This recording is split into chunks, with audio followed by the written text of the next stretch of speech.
अच्छा नहीं ना चपलाई बच्चा मोच करता नोट दे दे में लोग आके टच करता मोच मोच करता अरे हो जी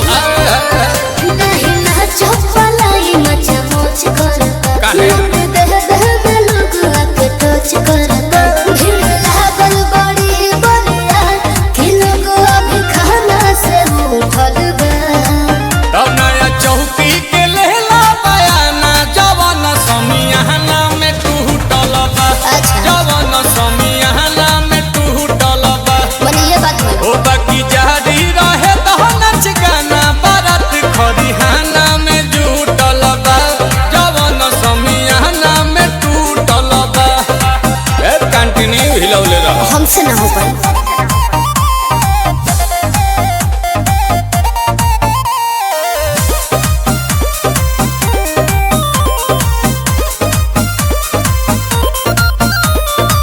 सोफा के भीड़ बिछल बाजारी तब तो उठी उठी